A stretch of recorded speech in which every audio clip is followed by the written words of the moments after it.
아는 은혜라는 제목으로 하나님의 말씀 전합니다. 오늘 본문에서 우리가 주목해 봐야 될 말씀이 있는데, 모세가 뜻밖의 고백을 하고 있습니다. 다름 아닌 모세의 기도를 하나님이 거절하셨다는 거예요. 26절 말씀에 보니까 여호와께서 너희 때문에 내게 진노하사 내 말을 듣지 아니하시고 내게 이르시기를 그만해도 족하니 이 일로 다시 내게 말하지 말라. 모세가 하나님 앞에 기도했는데 하나님께서 그 기도 그만해, 이제 내 은혜가 족하니까 나한테 자꾸 그 기도하지 마. 그리고 하나님이 거절하셨다는 거예요. 굉장히 충격이죠. 모세는 이스라엘 백성에게 있어서는 하나님의 대리자입니다. 하나님의 뜻을 이스라엘 백성에게 전달하기도 했고, 제사장으로서 백성들의 마음을 하나님 앞에 올려서 기도하고 하나님 앞에 아뢰기도 했던 하나님의 대리자입니다.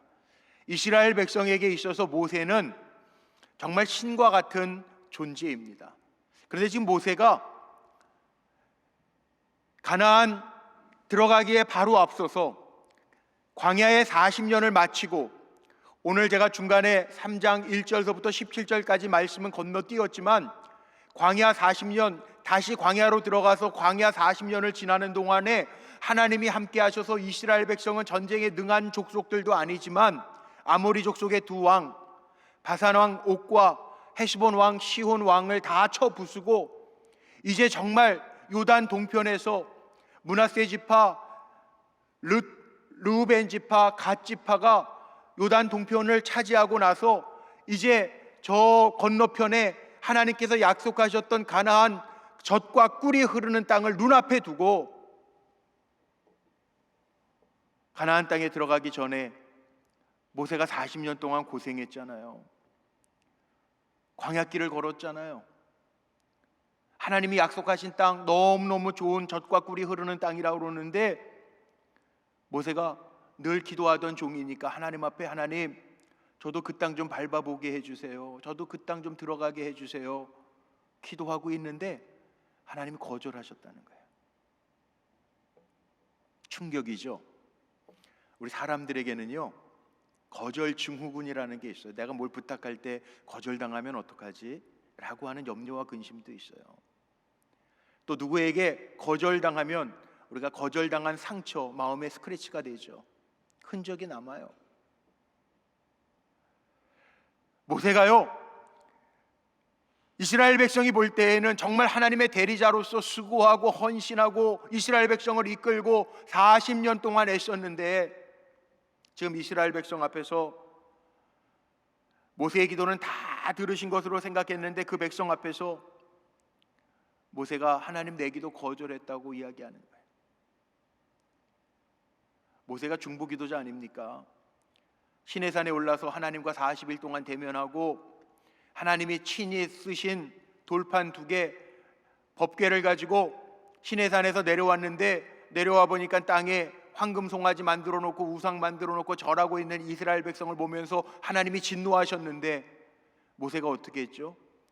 중보기도자로서 하나님, 저 백성을 불쌍히 여겨주세요, 하나님의 말씀을 어긴 저 백성을 용서해 주세요. 그래서 죽을 수밖에 없는 백성이었는데 하나님 앞에 중보하며 기도하며 그들을 다시 살리는 중보기도자였잖아요. 이스라엘 백성에게는 정말 하나님과 교통하는, 자기들은 감히 하나님과 대면하고 말할 수도 없지만 모세는 하나님과 대면하기도 하고 하나님과 영적으로 교통하고 하나님의 음성을 듣기도 하고 하나님의 뜻을 선포했던 신과 같은 존재였는데, 오늘 본문에 보니까 모세가 가나안 땅을 앞두고 이스라엘 백성들에게 고별 설교하면서 선포하는 거예요. 내가 하나님 앞에 가나안 땅에 좀 들어가게 해달라고 기도했는데 하나님께서 내 은혜가 족하니까 다시 그런 기도하지 마라, 그리고 말씀하셨다는 거예요. 왜 그랬을까요? 이스라엘 백성이 얼마나 놀랐을까요? 모세의 기도는 다 들어주시는 하나님으로 알았는데 모세의 기도를 거절하셨다는 것은 첫 번째로 충격이었을 거예요. 또 한편으로는 이런 마음도 들었겠죠. 200만이 넘는 이스라엘 백성들이 생각할 때, 야, 모세도 인간이구나, 저가 기도해도 아무리 큰 종이어도, 기도의 종이어도 하나님이 안 들어주실 때도 있구나. 저도 인간이구나. 우리하고 동질성 같은 인간이구나 라고 하는 생각도 했던 사람이 있을지 모르겠어요. 근데 모세는 왜 이런 고백을 했을까요? 드러내고 싶은 고백도 아닐 텐데, 하나님이 내 기도를 거절하셨습니다. 자랑할 만한 일도 아닌데 왜 이런 고백을 했을까요? 제가 신학대학원을 다닐 때 이런 일이 있었습니다. 1992년도 대학원 다닐 때 1992년도였던 것 같아요.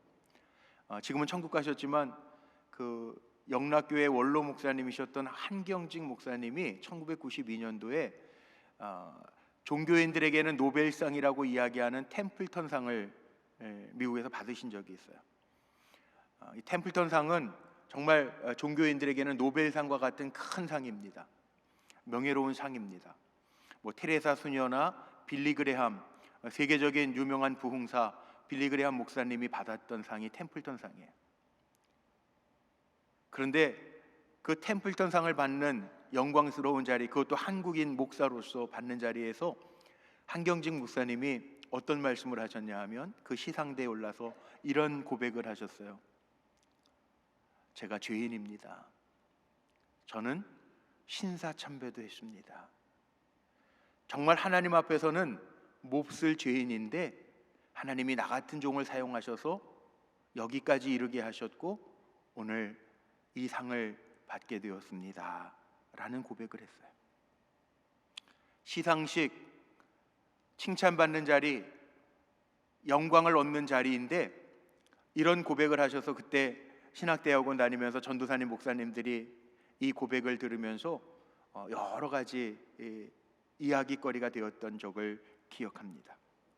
보통 사람들이라면 칭찬받는 자리, 영광스러운 시상식에서 자기의 치부를 드러내지 않을 텐데 한경직 목사님은 내가 신사참배도 했습니다. 나는 죄인입니다. 고백했어요. 마땅히 주고 마땅한 종이지만 하나님께서 이렇게 영광스러운 자리에까지 세워주셨습니다. 이건 은혜입니다 라는 고백이었겠죠. 모세도 마찬가지예요. 모세가 지금 이스라엘 백성 앞에 마지막 설교를 하면서 고백하는 거예요. 자기도 부족하다라는 거죠. 자기도 죄인이라는 거예요. 실수가 많은 사람이라는 거예요. 지금 여기까지 나름대로 충성할 수 있었던 것도 은혜라고 하는 것을 밝히면서 이제는 가나안 땅 눈앞에 두고 있지만 너희들과 함께 들어갈 수 없다라고 하는 고백을 모세가 하고 있습니다. 저는 오늘 이 모세의 자기 고백을 통해서 하나님의 백성들이 어떻게 하나님을 섬겨야 하는가 그 방법을 찾아보려고 합니다. 모세의 기도를 한번 보세요. 우리의 기도도 이런 기도가 있잖아요. 모세가 24절로 25절에 보니까 현대어 성경으로 제가 조금 쉽게 읽어볼게요. 앞에 화면에 있습니다. 이런 기도를 하나님 앞에 드리는 거예요. 모세가 내 하나님 여호와여, 주께서 강한 손으로 위대한 일을 이 종에게 보여주기 시작했습니다. 그토록 엄청난 일들과 놀라운 이적들을 주님과 같이 행할 수 있는 신은 하늘에도 없고 땅에도 없습니다. 이제 비 오니 저도 요단강으로 건너가서 그곳의 아름다운 땅 멀리 레바논에 이르기까지 그 아름다운 산지를 보게 해 주십시오. 이게 모세의 기도예요. 지금 모세가 가나안 땅에 들어갈 수 있었는데 이스라엘 백성이 원망하고 불평해서 다시 광야로 나아가서 38년을 더 고생하고 그 고생 가운데 3장 1절부터 나오는 것처럼 이스라엘 백성들은 전쟁에 능한 족속들도 아닌데 아모리 족속들과의 전쟁을 통해서 두 왕들을 쳐 부수고 이기고 기적들을 체험하면서 지금 하나님께서 약속하신 가나안 땅을 앞두고 있단 말이에요. 하나님의 기적과 능력을 보면서 모세가 능히 이런 기도를 할 수 있겠죠. 감개무량하지 않겠습니까? 나이가 120입니다. 머리나 수염이 허옇게 쉬었습니다. 벳부얼 맞은편 골짜기의 가나안 땅을 바라보면서 서 있습니다. 기가 막히겠죠. 지난 40년이 정말 파노라마 같이 머릿속에 떠오를 거예요. 고생했던 시간들. 그런데 이제 다 그 고생이 끝이고 하나님께서 약속하신 가나안 땅을 마주 바라보고 있으면서 얼마나 그리웠겠어요. 그러니 이런 감격 속에서 모세도 자기도 모르게 하나님, 나도 저 땅에 들어가게 해주세요. 나도 저 땅을 좀 한번 밟아보게 해주세요. 하나님의 약속하신 땅을 좀 누리게 해주세요. 이런 기도를 할 수 있잖아요. 그런데 이 기도가 문제죠. 왜냐하면 모세가 기도의 종인데 그 기도에, 그 소원에 하나님이 응답하지 않으시겠다는 거예요. 넌 들어갈 수 없다는 거예요. 이유가 있습니다. 민수기 20장 1절서부터 13절까지에 보면 모세에게는 이미 하나님이 말씀하셨어요. 광야 생활로 너는 끝이다. 광야 생활에서 불평하고 원망하고 죄를 지었던 모든 사람들은 내가 약속한 가나안 땅에 들어갈 수 없을 것이다. 그래서 민수기 20장 12절 말씀에 보니까 이미 모세에게 하나님 뭐라고 말씀하셨냐 하면 이렇게 말씀하셨습니다. 여호와께서 모세와 아론에게 이르시되 너희가 나를 믿지 아니하고 이스라엘 그 모든 자손의 목전에서 내 거룩함을 나타내지 아니한 고로 너희는 이 회중을 내가 그들의 준 땅으로 인도하여 드리지 못하리라 하시니라. 모세는요, 무리바 사건 그 한 번의 실수 때문에 가나안에 들어갈 수 없다는 거예요. 이스라엘 백성이 목이 말라서 원망하고 불평할 때 하나님 모세에게 말씀하셨거든요. 너는 내가 준 지팡이를 가지고 반석을 쳐서 물을 내라. 그래서 이스라엘 백성을 먹이게 하라 그랬는데요, 모세가 어떻게 했습니까? 원망하고 불평하는 이스라엘 백성을 보면서 짜증이 나는 거죠. 문제가 있을 때마다 원망하고 불평하는 이스라엘 백성을 보면서 짜증이 나서 하나님이 반석을 쳐서 물을 내라 그랬는데 인간적인 혈기와 화 때문에 반석을 2번 칩니다. 하나님이 이 사건 때문에 아론과 너 모세도 나를 믿지 아니하고 내가 물 한번 쳐서 반석을 쳐서 반석 치면 물이 나오는 게 아니잖아요. 근데 하나님의 방법으로 하시겠다고 그랬는데 나를 믿지 아니한 고로, 그리고 내가 지금까지 먹이고 입히고 인도하고 있는데 나를 믿지 아니한 이스라엘 1세대들, 출애굽 1세대들은 내 약속을 누리지 못할 것이라. 이미 모세에게 말씀하셔서 모세가 알고 있어요. 알고 있는데도 불구하고 인간의 마음이 어떻습니까? 지금 하나님이 약속하신 가나안 땅을 보니까 기가 막혀요. 감격스러워요. 모세가 하나님 앞에 기도하는 거예요. 하나님, 거기 들어가서 살겠다라고 하는 이야기도 아니에요. 하나님, 그 땅을 제게도 보여주세요. 그 땅을 저도 밟을 수 있게 도와주세요. 인간적으로 그럴 수 있잖아요. 그렇게 기도할 수 있잖아요. 하나님은 넌 못 들어가, 1세대들은 못 들어가 그렇게 말씀하셨어도 우리의 간절한 소원 때문에 그렇게 하나님 앞에 기도할 수 있잖아요. 이미 마태복음 7장 11절 말씀에 보면 이런 말씀도 있습니다. 하나님은 구하는 자에게 좋은 것으로 주시지 않겠느냐. 하나님 구하는 자에게 좋은 거 주신다고 약속하셨으니까 기도할 수 있잖아요. 우리도 간절함 때문에 기도할 수 있잖아요.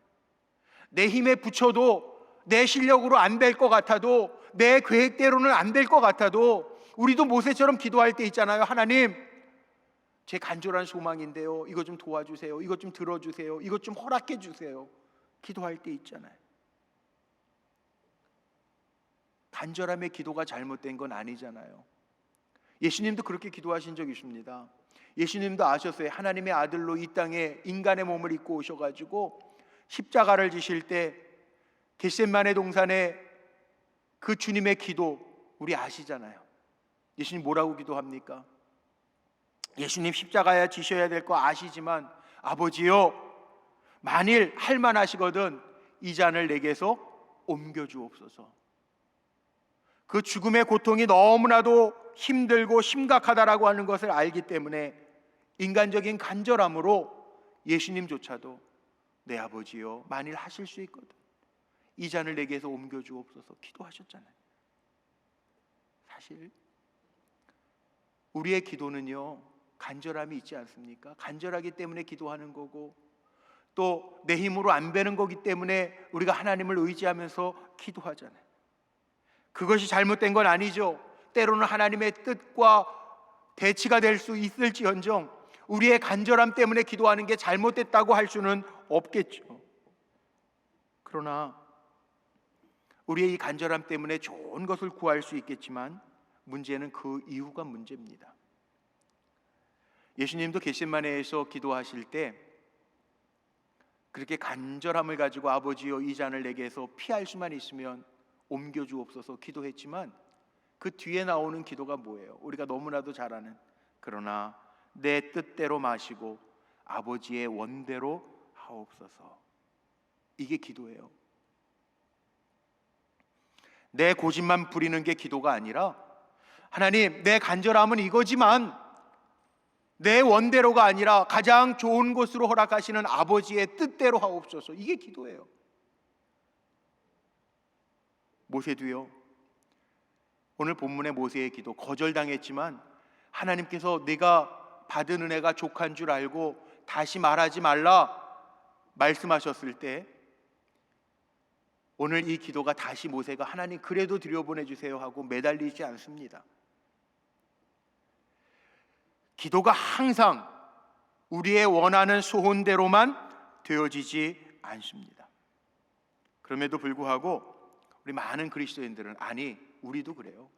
저도 그럴 때 많아요. 많은 그리스도인 우리들은요, 인간적인 기도 그거에 계속 매달릴 때가 얼마나 많은지 몰라요. 승진 안 됐다고 승진되게 해주세요 기도하는데 승진 안 됐다고, 내 자녀 실력에 과분한 학교 입학되게 해주세요 그런데 그 학교 못 들어갔다고, 내게 연약함이 있는데 치료 안 해주셨다고, 아니 경제적으로 좀 어려워서 대박나게 해주세요 기도했는데 하나님 내 기도 안 들으신다고 계속 집착하고 기도하면서 하나님께서 내 기도 안 들어주신다고 원망하고 불평할 때가 얼마나 많습니까? 불만과 원망만 하는 정도가 아니라 내 기도 안 들어주셔서 하나님 정말 계신가? 하나님이 안 계신 것처럼 하나님의 존재 여부까지 의심할 때가 얼마나 많습니까? 이게 문제예요. 우리가 인간적인 소원을 품고 기도할 수 있어요. 그러나 중요한 것은 하나님의 뜻이 아니라고 하나님 말씀하시면, 깨닫게 하시면 빨리 알아채는 것도, 이것도 은혜예요. 성경에 보면은요, 기도 응답이 안 될 때도 있어요. 안 되는 이유도 분명하게 말씀해 주셨어요. 야고보서 4장 3절 말씀에 보니까 이런 말씀이 있더라고요. 구하여도 받지 못함은 정욕으로 쓰려고 잘못 구하였기 때문이라. 답이 있어요. 우리가 기도에 실패하는 이유가 뭐냐? 바로 정욕, 욕망, 욕심으로 구하는 것은 아니라는 거예요. 오늘 은퇴하는 장로님과 안수 받으시는 장로님들에게 제가 책을 좀 하나 선물로 드리려고 주문을 해놨는데 아직 도착을 안 했어요. 다음 주에 드려야 될 것 같은데, 기도 수업이라고 하는 책을 주문해놨어요. 기도 수업. 이 기도 수업이라고 하는 책 보면 마틴 레어드라고 하는 외국분이 쓰신 책인데요, 여기 아주 중요한 게 있더라고요. 우리는 기도하면서 하나님 뜻이 무엇입니까? 이렇게 물으면서도요, 그 하나님의 뜻보다 자기의 욕심이 있어가지고 하나님의 뜻을 가리워 놓는다는 거예요. 그래서 이 책에서 강조하는 부제가 뭐냐 하면 알아채림의 중요성이에요. 알아채림의 중요성. 하나님 이미 우리에게 응답하셨고 보여주셨고 우리는 그 응답대로 실천하면서 가면 되는데, 내 욕심과 내 욕망이 너무 강해서 하나님의 뜻을 가리워 놓고 알아채지 못하는 것처럼 하나님의 뜻이 어디 있습니까? 그리고 내 욕심이 들어질 때까지 물고 늘어진다는, 하나님이 이미 우리에게 다 주셨는데 취하고 믿음으로 가기만 하면 되는데 그걸 못한다는 거예요. 모세가 응답 받았어요. 한마디로 하나님 응답하셨어요. 모세가 기도할 때 하나님이 거절해서 안 들으신 게 아니고요, 하나님의 응답이 안 돼야 응답이에요. 오늘 말씀 속에 보니까 26절에 그렇게 기록되어져 있지 않습니까? 내게 이르시기를, 모세가 고백합니다. 그만해도 족하니 이 일로 다시 내게 말하지 말라. 이게 하나님의 응답이에요. 하나님께서 응답하신 거예요. 내게 준 은혜가 족하다. 그러니 다시 이것으로 말하지 마라. 기도하지 마라. 무슨 얘기냐면 거꾸로 얘기하면요, 너에게는 내가 있잖아. 너는 저 땅 본다고 저거 소유한다고 되는 게 아니야. 내게 나로 충분한 거야 라고 하는 말씀을 하시는 거예요. 정말 그렇지 않습니까? 하나님 나와 함께 하시. 하나님을 소유한 사람은요, 세상의 다른 것 다 소유한 것과 마찬가지예요. 우리가 정말 최고의 하나님으로 고백하십니까? 그 하나님이 나와 함께 하신다는데, 모세에게 그 고백을 하나님 듣기를 원하시는 거예요. 내 은혜가 족하니, 야, 저거 세상적인 거, 가나안 땅, 좋아 보이는 땅, 그거 소유하지 않았다고 불평하고 원망하지 마. 너에겐 내가 있잖아. 이 말씀이에요. 인간적인 눈으로 보면 모세도 왜 들어가고 싶지 않겠어요? 40년 동안 죽을 똥 살똥하면서 광야길을 걸었는데, 별의별 어려움을 다 겪으면서 저 백성들을 이끌고 여기까지 왔는데, 들어가서 살겠다고 하는 것도 아니고 목숨을 걸고 충성했으니 하나님 그 땅 한번 좀 밟아보게 해주세요. 그렇게 기도할 수 있잖아요. 그런데 하나님이 아니야, 내게 은혜가 좋게, 내가 너와 함께 했잖아. 넌 여기까지가 사명이야. 그리고 말씀하신 거예요. 그러니 여기 하나님의 거절하신 이유 두 가지가 뭔지 아세요? 오늘 우리가 얻어야 될 교훈이 여기에 있습니다. 첫 번째는 이 겉표면적인 이유죠. 모세의 사명은 다 했다는 거예요. 모세의 사명이 뭐예요? 가나안 땅 진입하기 전까지 광야에 40년 동안 그 백성들을 잘 이끄는 것, 그것이 하나님이 모세에게 주었던 사명이라는 거예요. 그래서 하나님 모세를 이미 훈련시키시기 위하여 미디안 광야에서 40년 동안 그를 훈련시키셨습니다. 그리고 그 이후에는 오늘 28절 말씀에 모아요. 모세의 사명은 끝났고 너는 이제 여호수아에게 강하라, 두려워하지 마라, 그리고 이들을 이끌고 가나안에 진격하라, 이렇게 명하라고 말씀하셨어요. 모세의 사명은 여기까지라는 거예요. 하나님 우리에게 주신 사명이 있습니다. 우리는 하나님 나에게는 왜 이런 사명 주셨어요? 왜 저런 사명 주셨어요? 물을 것도 없어요. 왜? 그건 하나님의 주권이니까. 1달란트, 2달란트, 5달란트를 맡기는 것은 하나님의 주인의 주권이고, 우리는 맡겨졌을 때 나에게 주어진 사명을 잘 감당하면서 달려가는 것, 이것이 우리의 사명. 우리 성도님들, 남 눈치 보지 말고요, 세상적인 거에 눈 돌리지 말고 하나님 나와 함께 하심을 믿고 하나님 주신 사명을 잘 감당할 수 있는 사명 완수자들이 되시기를 주님의 이름으로 축복합니다. 그럼 돼요. 성경에 이런 얘기들이 많더라고요. 역대상 22장, 요즘에 이제 새벽마다 역대상을 읽어가는데 역대상을 읽어보니까 역대상 22장의 말씀해 보니까 다윗의 이야기가 나오는데, 다윗의 인생의 비전이 뭐였는지 아세요? 성전을 짓는 거예요. 하나님의 성전을 짓는 거. 꿈이 있었습니다. 다윗은 하나님의 거하실 처소를 짓기를 원했습니다.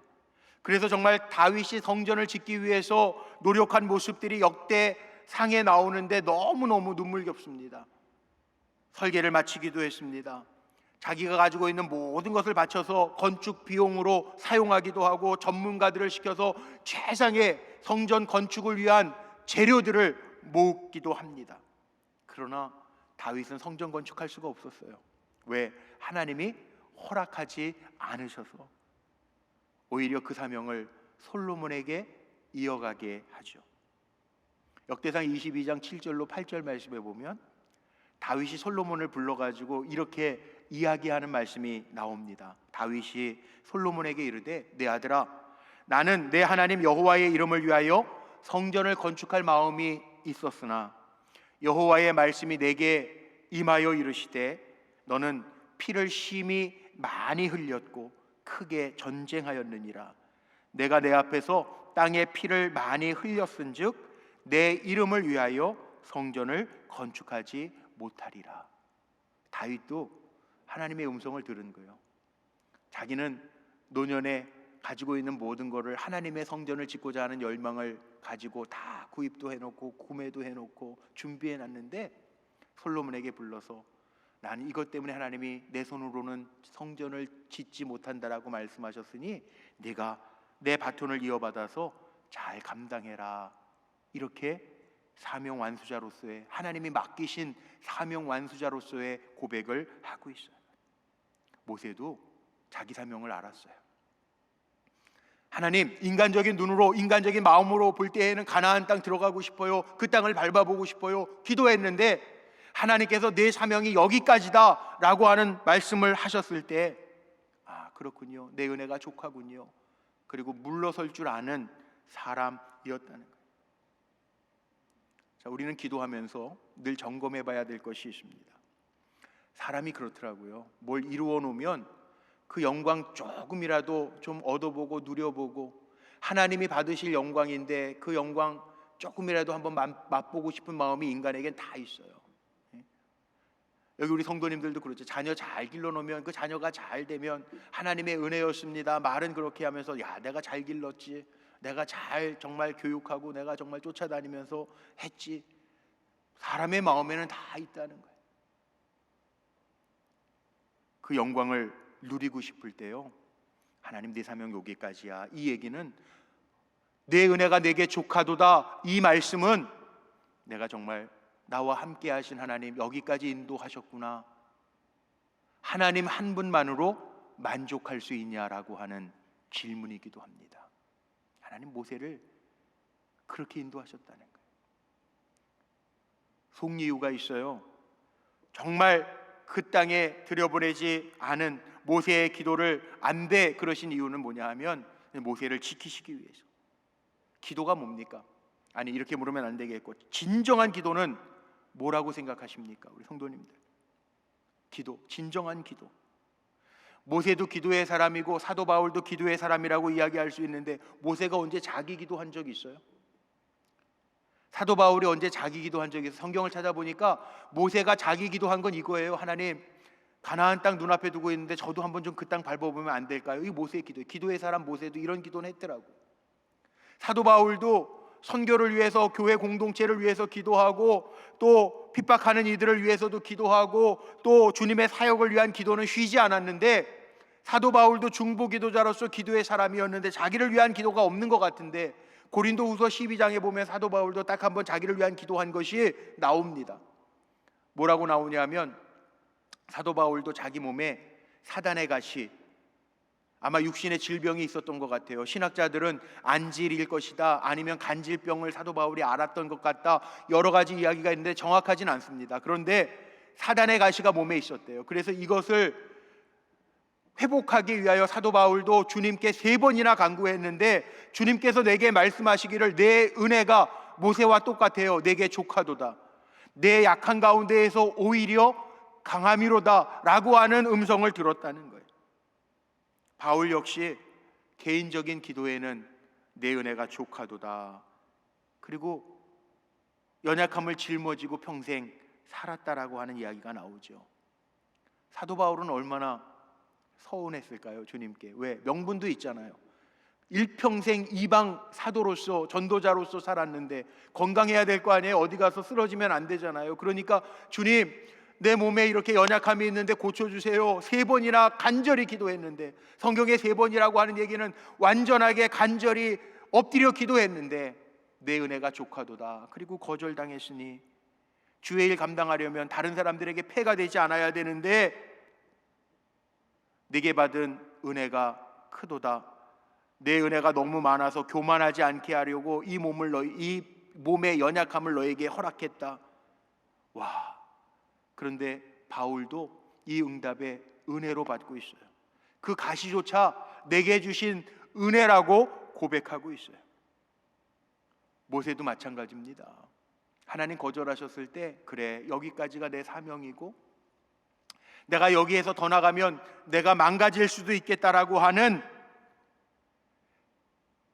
인간의 성품을 너무나도 잘 알기 때문에, 그렇습니까 하나님? 그리고 거기에서 그쳐지고 있어요. 우리 기도하면서요, 실수하면 안 될 게 있어요. 우리가 기도의 사람이라고 하나님을 이렇게 부리고 저렇게 부리면 안 돼요. 때로는 하나님이 우리에게 감동하시고, 야, 너 족한 은혜 알아라, 그러면 하나님이 주시는 그 족한 은혜를 깨닫는 것도 은혜고요, 족한 은혜를 아는 것, 그것이 축복이에요. 그래서 어떻게 보면 주 안에서 내가 주님 안에 있는데도 불구하고 내게 오는 실패라면, 내가 주님 앞에 기도하는데도 하나님이 거절하신 것이라면 그것도 은혜입니다. 시편 116편 15절 말씀해 보면 그들의 경건한 자들의 죽음은 여호와께서 보시기에 귀중한 것이로다.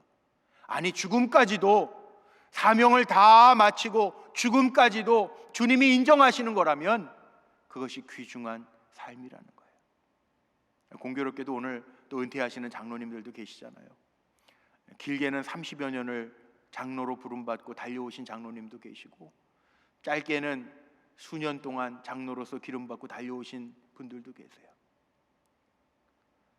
장로도 쉽지 않아요. 우리 평신도들 장로님이 영광인 줄 아세요? 교회를 위해서 앞장서서 섬기시면서, 성도들 섬겨가면서, 기도하시면서 달려가시는,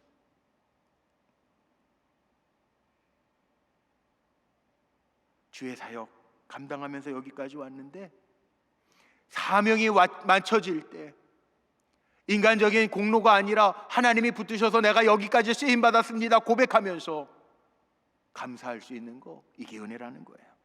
오늘 모세의 순종을 한번 볼까요? 하나님 모세를 위로하시려고 비스가 산 꼭대기로 부르셔서 거기에 세우셔서 그 땅을 보게 하세요. 그리고 넌 여기까지야. 오늘 마지막 28절에 나온 것처럼 이제 내 뒤를 이어서 여호수아가 감당하게 해라 말씀하시고요, 모세가 수긍을 하죠. 그래서 다음 주부터 나는 4장 1절부터 보면 모세가 다시 이스라엘 백성에게 내려가서 이제 그 땅에 들어가서 어떻게 살아야 되는지를 모세가 선포하고 있는 내용이 신명기 4장에 나와요. 신명기 뒤에 보면 놀라운 이야기가 나오는데, 한참 후에 말씀 나누겠지만 34장이 끝나는 장이거든요. 그 모세의 죽음에 대해서 나옵니다. 34장 6절 7절 말씀에 보면 모세가 그 요단 동편 가나안 땅에 들어가지 못하고 요단 동쪽에서 모압 땅에서 죽습니다. 그리고 그 골짜기에 묻힙니다. 그런데 성경에 뭐라고 기록되어 있냐면, 모세가 죽고 그 땅에 골짜기에 묻혔는데 모세의 무덤을 아는 자가 아무도 없었다는 거예요. 모세가 그렇게 부탁했겠죠. 이스라엘 백성이 40년 동안 광야를 지나는 동안에 기적들을 만들어내고 하나님의 대리자로 일했던, 하나님은 눈에 보이지 않지만 모세는 눈에 보이는 종이었잖아요. 그러니까 모세를 신처럼 우상시했을 텐데 내 무덤도 알게 하지 마라. 몰라요.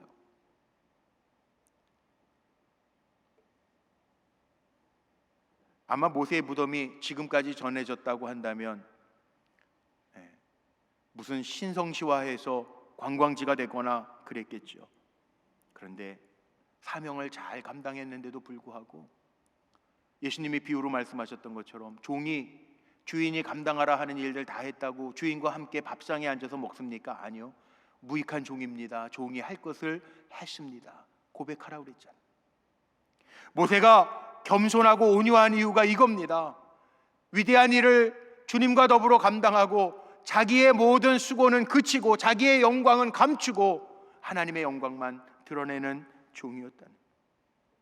모세의 진심은 어디에 있었을까요? 이스라엘 백성이 가나안 땅에 들어가서 모세는 이스라엘 백성들에게 그렇게 원해요. 오직 하나님만 섬기고 그를 경배하기를 진심으로 바랐던 것, 이게 모세의 진심이에요. 그럼 모세는 그렇게 수고하고 애썼는데 아무 복도 누리지 못했나요? 아닙니다. 제가 신명기 34장 할 때 다시 나누겠지만, 제가 원로 장로님들이나 우리 노 권사님들 신방하면 꼭 그 기도 하거든요. 34장 신명기 34장 7절 말씀에 보면 모세가 받은 축복은 이거예요. 모세가 죽을 때 나이가 120세였으나 성경에 뭐라고 나왔는지 아세요? 그는 눈이 흐릿지 아니하고 기력이 쇠하지 아니하였더라. 이게 축복이에요. 지금도 앞에 원로 장로님들도 계시고 권사님들도 계신데, 우리 원로 장로님들 만나 뵐 때, 우리 노 권사님들 신방할 때 기도 부탁하시는 게 있어요.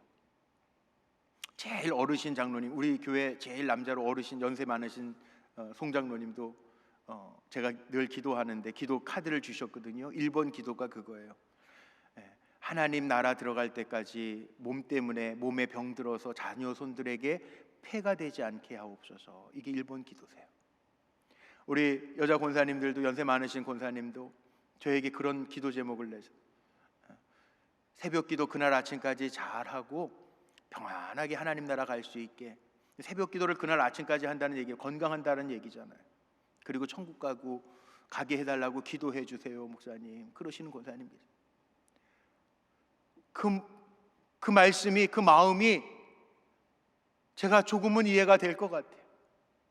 근데 이게 축복이라는 거예요. 모세가 영광을 보지 않은 게 아니라 하나님과 살아있는 동안에도 동행하다가 죽음을 보면서 하나님 나라로 옮겨졌는데, 그가 죽을 때 나이가 120세로 돼 성경에는 그렇게 기록합니다. 눈이 흐릿지 아니하고 기력이 쇠하지 아니하였더라.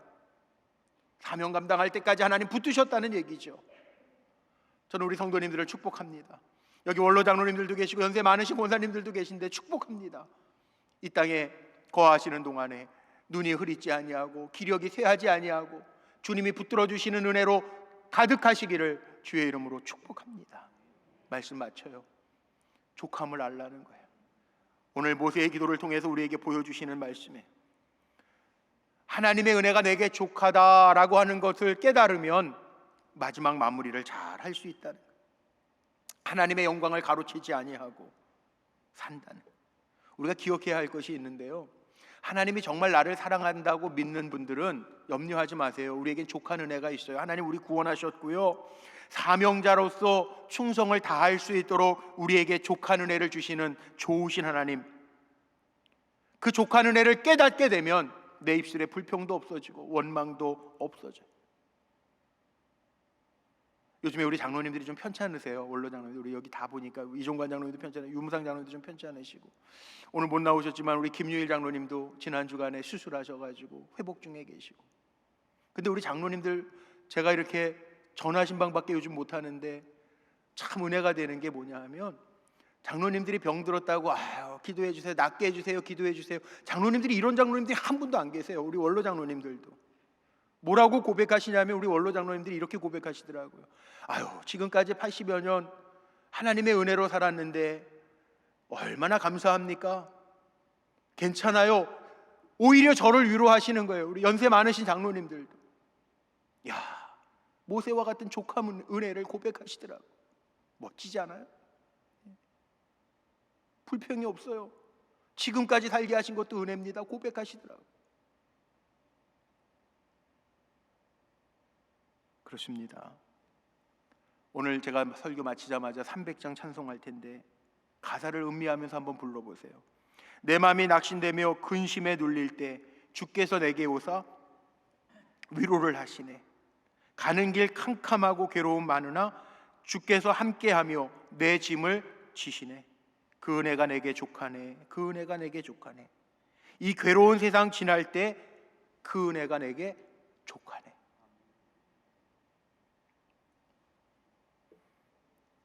오늘 우리의 기도를 잘 점검하고 주신 하나님의 은혜가 내게 족합니다 고백하면서 다시 감사함으로 일어나 달려가는 우리 성도님들이 되시기를 주님의 이름으로 축복합니다. 기도하시겠습니다.